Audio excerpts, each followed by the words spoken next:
A due passi dal muretto sfondato dall'auto, un mazzo di fiori oggi campeggia in memoria di madre e figlio che qui ieri pomeriggio hanno incontrato la morte. Stavano rientrando da Forno di Zoldo, dove avevano una casa, alla loro abitazione di via Roma, a Fontanelle. Alla guida dell'auto Valentino Pagotto, giardiniere di 39 anni. A fianco a lui la madre Fortunata Bergomi, da tutti in paese conosciuta come Grazia, di 71 anni. La Volvo condotta dall'uomo lungo la Lemagna, all'altezza di San Floriano, ha sfondato la protezione ed è finita all'interno del bacino idrico dell'Enel, noto anche come lago del Restello. Qui madre e figlio intrappolati nel veicolo sono affogati.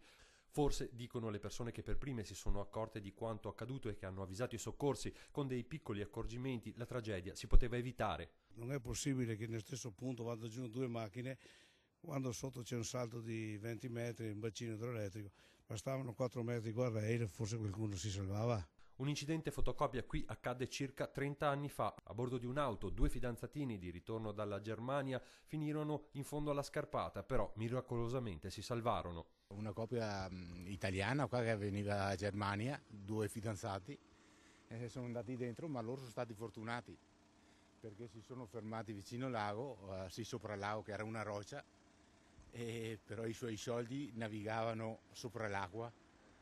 Sì, dopo poco si sono sposati in questa chiesa qua, l'avvenimento, visto che si sono salvati. Forse l'abbaglio di un riflesso del sole, forse una distrazione alla guida. Sarà molto difficile comunque chiarire le cause dell'incidente. I due, suppongono i parenti, avrebbero scelto di prendere la Lemagna e di non fare l'autostrada per fare visita a un'amica di famiglia che abita a Vittorio Veneto. Fontanelle intanto è sotto shock per la perdita di Valentino e Grazia. Il 39enne era appassionato di danza, di pesca e amava trascorrere le serate giocando a carte con gli amici. La nipote a loro ha dedicato una pagina Facebook.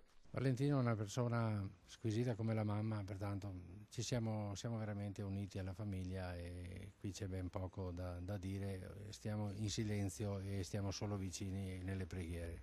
I familiari di Valentino e di Grazia sono in attesa del nulla osta per poter celebrare il funerale dei loro cari.